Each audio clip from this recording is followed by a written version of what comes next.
humildade e fidelidade no uso dos seus dons. Então, só o título dessa mensagem já é bem forte para a nossa vida. Glória a Deus. Vamos ler a partir do versículo 1. Diz assim: Rogo-vos, pois, irmãos, pela compaixão de Deus, que apresentais o vosso corpo em sacrifício vivo, santo e agradável a Deus, que é o vosso culto racional. Então, o que eu acho interessante quando fala aqui do culto racional, a maneira que nós apresentamos a Deus, o nosso culto tem que ser racional.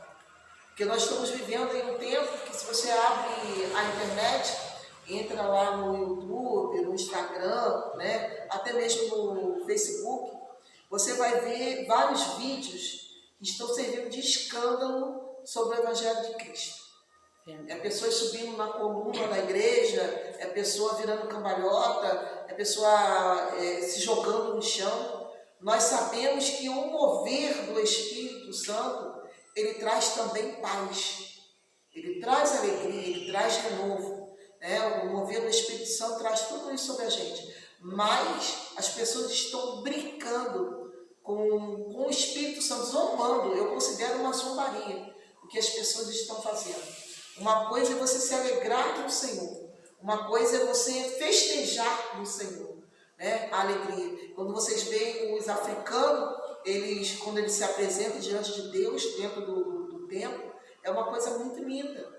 Eles dançam, eles cantam numa maior alegria, eles trazem a oferta numa alegria que parece que é uma festa, no momento deles trazerem o dízimo, a oferta deles. Então eles cultuam a Deus com veneração mesmo, com alegria. E hoje em dia a gente está vendo muita brincadeira dentro do nosso país. É verdade. Muita brincadeira com as coisas de Deus. Estão zombando. Então, e isso nós estamos conseguindo ver que é através da internet. Está abrindo a nossa mente das coisas que estão acontecendo lá fora. As brincadeiras que estão acontecendo lá fora. E estão servindo de escândalo para Deus. Porque antes também, quando a gente não tinha acesso à internet, para poder saber o que está acontecendo pelo mundo, nas igrejas, a gente nem sabia desse tipo de coisa. Então, o que serve de escândalos hoje?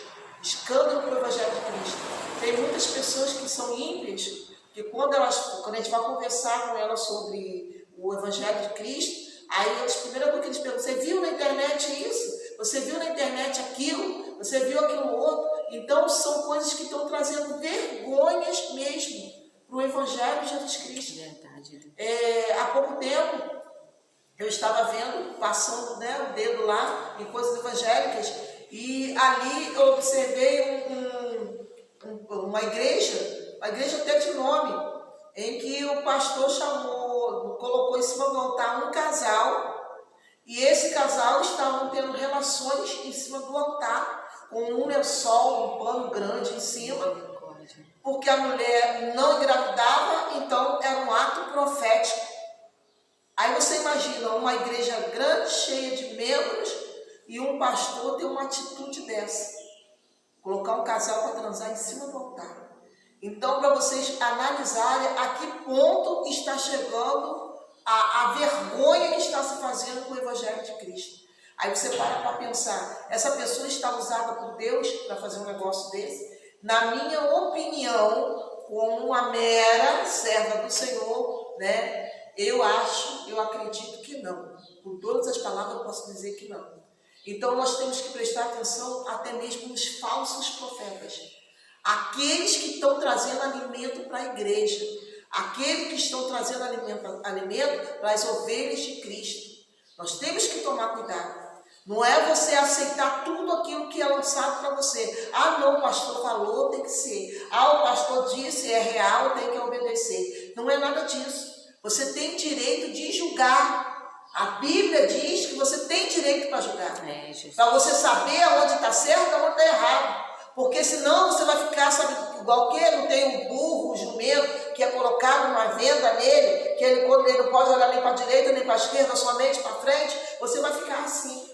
E Deus não nos considera como animais. Deus nos considera como racionais.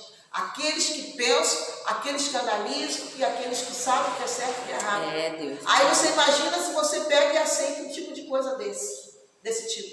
Você está concordando. E uma outra vez eu estava vendo um outro vídeo em que o pastor, ele pegou um presto-barba, acho que eu falei até isso aqui. Ele pegou um presto-barba, estava ele e um outro obreiro dele e uma mulher, uma irmã. Aí ele chamou essa irmã na frente, a irmã levantou a saia para ele e ele passou o presto-barba na parte íntima da mulher. E isso no meio da igreja. No meio da igreja. E esse homem ainda falava em língua, ainda falava em mistério. E fazia um ato desse. Então, se a gente parar para analisar, você vai aceitar um tipo de coisa dessa? O seu esposo vai permitir que você esteja numa igreja desse tipo? Então a gente tem que parar para analisar o que está acontecendo e o que eu não quero. Não siga doutrinas humanas, doutrina de homens, mas siga a doutrina de Deus, porque aqui tem doutrina para você. Aqui fala sobre os profetas de Baal, aqui fala dos falsos profetas, aqui fala dos profetas que os profetas que escarneciam mesmo e que faziam um culto desse tipo, com orgias e por aí vai, com crianças, com jovens, com adultos, mas era uma verdadeira prostituição. Então nós temos que tomar cuidado com aquilo que a gente está vendo, para que a gente não venha pegar para a nossa vida, mas que nós possamos rejeitar pelo poder que é no nome de Jesus. Então aqui a palavra está nos falando que é para a gente prestar a Deus um culto agradável, um culto racional para Deus. O que é um culto racional? É um culto com oração, é um culto com adoração, é um culto com louvor, é um culto com palavra, é um culto com oração, é um culto com milagres. Esse é um culto racional a Deus. É o culto que nós prestamos ao Senhor. Nós prestamos ao Senhor o nosso melhor, para que Ele venha também derramar sobre nós o melhor que nós, a partir do momento que nós oferecemos culto racional, nós também merecemos. Glória a Deus. Amém? Glórias a Deus.